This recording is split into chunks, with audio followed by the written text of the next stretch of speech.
Hi there. This is Greg Peterson. Welcome to SLCC's new employee podcast.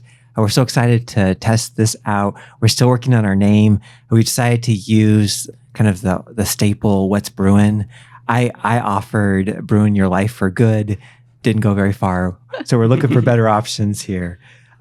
But we're so glad to kick this off. And there's no better way to kick this off than to have some great guests with us.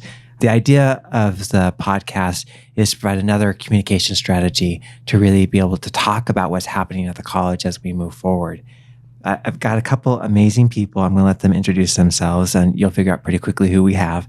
But I'm going to ask them to introduce themselves and tell us, what do you find to be the most rewarding thing about working at Salt Lake Community College? Awesome. I'll start us off. Hello, everyone. My name is Brandy Mayer. I have worked at Salt Lake Community College for over 14 years, and I'm currently the director of the contact center, but also serving as the staff association president. And I've been here in multiple roles and also teach adjunct in the School of Exercise Science. One of the most rewarding things I find about working at Salt Lake Community College and why I've stayed for the 14 years I have is that we truly, regardless of the role that you're in, you get to make an impact on the lives of the students. And having been a student who did concurrent enrollment and lived a stone's throw from one of our campuses most of my adolescent years, I love that I get to help those same students that are a stone's throw where I was at that age. Oh, that's so cool. Nice. So, Gabe Byers, I was actually thinking back. I've been involved with the college for quite a long time, 2010, 2012, originally as a community partner, working both as a clinical educator, on a program advisory committee, doing guest lectures. I was convinced to try an adjunct role in fall of 2015.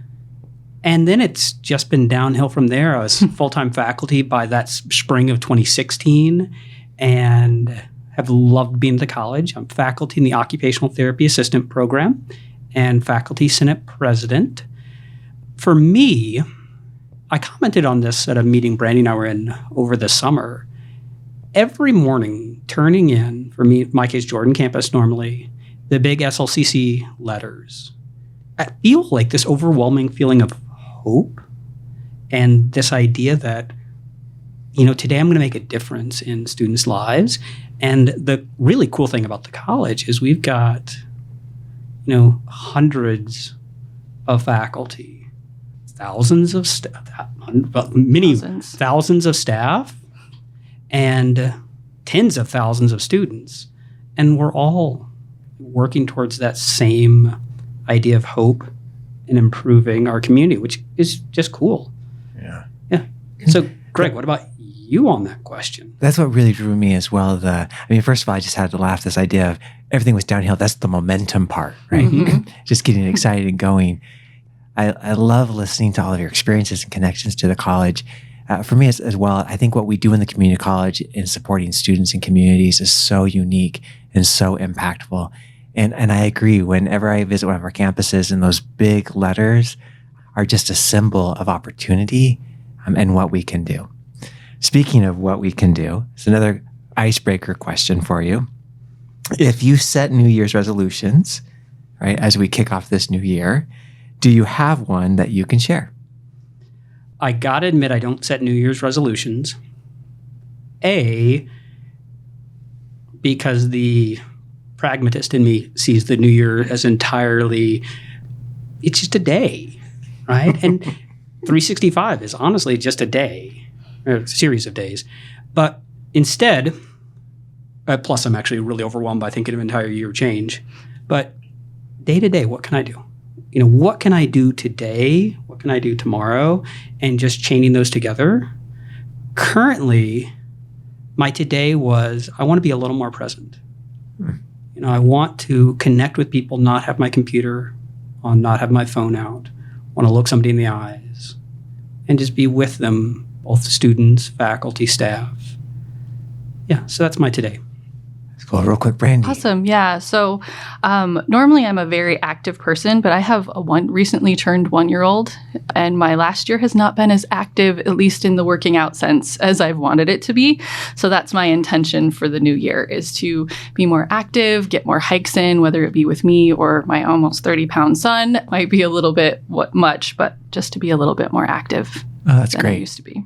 So my goal is to find ways to communicate better and hear more voices in the work we're doing at the college. Awesome. In addition to some taking day-by-day presence and that fitness piece. So I want to jump in and talk a little bit today with you. One of the things that I'm really thankful for is your willingness to step up and lead in our association work, so our staff association and our faculty senate. And so you've heard a lot of thoughts and comments about the vision matrix. Spent a lot of time on this past semester as we're going through this new year. So I want to take a moment and just hear some of your thoughts about what are you hearing, what stands out to you, what's going well, and where are some challenges? Maybe we'll start with the what's going well. I've really enjoyed the process of going to local area groups and having these small group conversations with individual departments. I was talking with faculty over in visual arts and design, faculty that have been here for 30 plus years. And this is the first time we've ever done that. This is the first time somebody's come to us with these goals and said, what are you doing? How can we help you do better towards these goals? So that's something that I found really exciting and really fulfilling. I was really intentional about picking the local area groups that I went to. So I had some folks in student affairs, which is my home area, some faculty areas within Salt Lake Tech, but I also picked our government and community relations and our development staff, and actually got to spend some time with our alumni council and our foundation board members. And so those areas, like, yes, a lot of our faculty may not see themselves in the vision matrix, but these other areas are not student facing at all. And so getting to hear them and have them stretch where they thought about how their departments really helped move the college forward was really awesome to see them start out with being, well, we don't fit in with this. This doesn't align with the work that we do, and helping them dig a little bit deeper to say, no, it actually does. And here's how you can partner with other people in our community to move this work forward in the way that makes sense for your department and the people that work on your teams.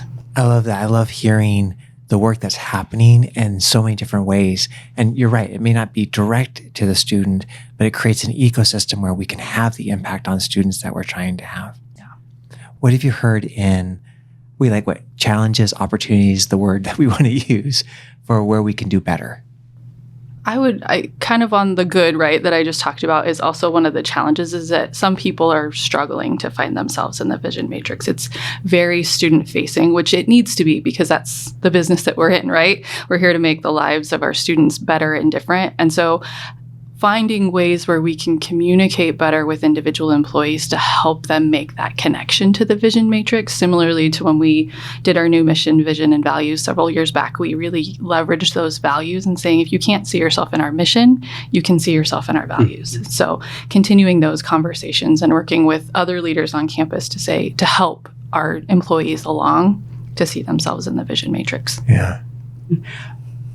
One thing that I've seen as a challenge, an opportunity, really, is when we're talking about this idea of let's invest in some strategies, people also hear, I'm not included, or worry about not being included, worry about change, worry about things being different. And there's that complex conversation around, we will need to change, we will need to grow, but here's how we're trying to move together as a team, move together as a community, so no one's left out of that change at the same time. For me, it's a hard balance of the one thing that's constant in our lives is change. Mm-hmm. And so we can't stop change from happening. We can try to guide how we move through the change, and bringing voices together in that space in a very large, complicated institution can be a challenge. What stood out to me, and I think I mentioned, I didn't think that the Thrive goal would bring so much attention as we've talked about that compensation level that we're trying to achieve for our students, and then what that means for our employees. What are your thoughts on that? it's been eye-opening to talk to our employees and hear their angst around that number, particularly when a fair amount of our employees, particularly our frontline employees, are already, like Gabe said, like struggling with the change and having to move, and then seeing like this number, and it's not the number that I have. And so working through, one, explaining what a median number means. I think that's been a sticking point for a lot of people in not understanding that, but also reframing and saying, yes, we need to take care of our employees, and how we do that is very complex because of our funding from the legislature and various things, but framing it as an opportunity. We work at a higher ed institution. Like, how can we help our employees leverage the resources that we have to upskill, to make themselves more marketable, whether it be in the roles that they're doing now and maybe looking at that next step up. Maybe this isn't the forever job for some of these people. So how can you learn and grow and get credentials to go on to your next step? And so framing it as an opportunity and a strive for them, as well as a strive for our students. Yeah. And on my side, on the faculty side, I do a lot of talk about, well, here's what we're offering to our students. Here's where we can help them benefit their lives. And to back up the Thrive number, it's really about getting a student to middle class. That's very cool, especially when you look at our student population. And then the second piece is when you actually share some behind the scenes data that we're actually not all that far off. Currently, we're at roughly 58,000 as our median number. And that goal is at 62. So not a giant number, right? And then when I talk about, hey, here are some cool examples of something we're doing in our programs that are actually going to help this process, you start having this different conversation around that. You acknowledge that, yeah, we're not doing that for our employees yet, right? Here's how we want to help our employees. But we also want to help our students. And when you connect it back and you connect it getting our students to that middle class, I find we have a much different conversation.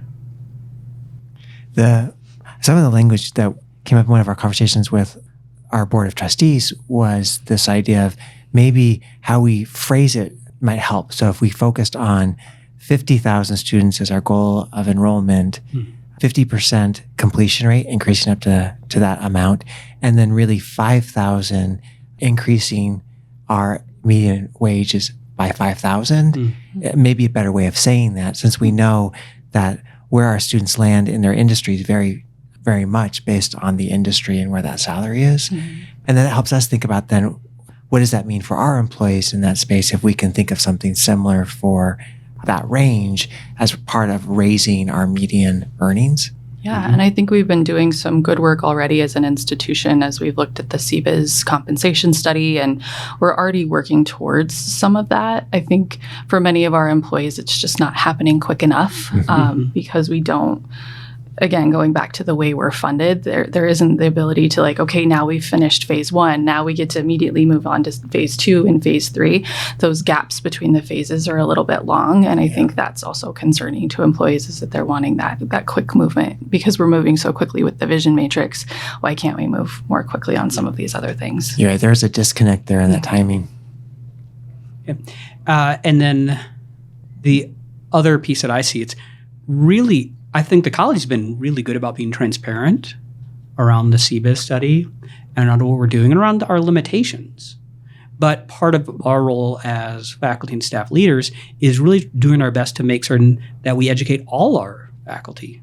I'm in a privileged position where I have a lot of information, and doing my best to share that information and help make the transparency that I see across the college.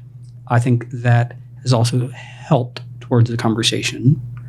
I think we're also another avenue for people to hear information again. So yes, we can share additional information, but we can also take what's being shared by leadership and share it through other avenues where it's like, you can see it multiple times. It's more likely to set in, and people may get that information that second time or third time around. Yeah. Well, your roles are critical in this work of communication and thinking about how we move forward. As we begin to wrap up, what I'd like to ask as a final reflection is, what do you hope that employees listening to our newly minted podcast take away from this conversation? The first thing that I'm kind of pondering on, it's connecting what we enjoyed about the college and the conversation. All three of us mentioned this idea of opportunity and hope. We talked a lot about change and the difficulty of change. We talked about the scariness. We talked about both some things we're doing well and some of the things that we still need to grow into. But coming back to that, you can't have hope without change, right? We are at a really wonderful place of opportunity right now where we can start seeing some of this change.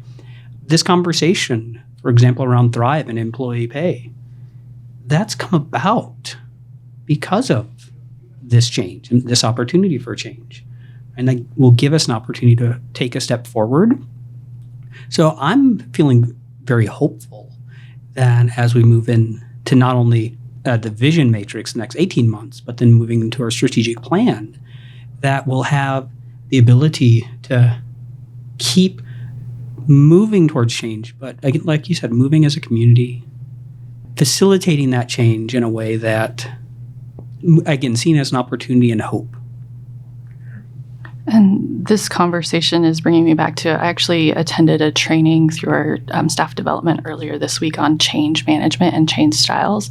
And I think this has got me thinking even more about that training, and that we all approach change differently, and we all need different things to be able to function within that change and to move forward. And different things are going to give all of us a cause for pause when it comes to change. And we, I think, especially as leaders of faculty and staff, we recognize that there's been a lot of change and there's a lot of change fatigue. But if we can really step back and say, why might I be resistant to this change? Or why am I so excited to move forward with the change probably more quickly than some people might want? And recognize that people around us are viewing this change differently, and how can we have those conversations on how can we better frame the change in a way that we can all move forward together in a way that makes sense for our students, and to bring that hope back to our community. If we can do that together in a space that we're all using our strengths and leveraging our individual talents, we can really do some amazing things in the timeframes, whether there's the quick with the vision matrix or the strategic plan that we're putting together coming forward. Well, thank you for the conversation today. I have felt hope and excitement. I'm so grateful for your ability to lift up voices as we move forward. We're going to continue these podcasts. This is the first one. You have successfully made it through the what's brewing until the new name comes. Again, any ideas, send them my way. But we're excited to continue talking. We're so glad that we get to be here at Salt Lake Community College, and we look forward to more conversations in the future. Signing off.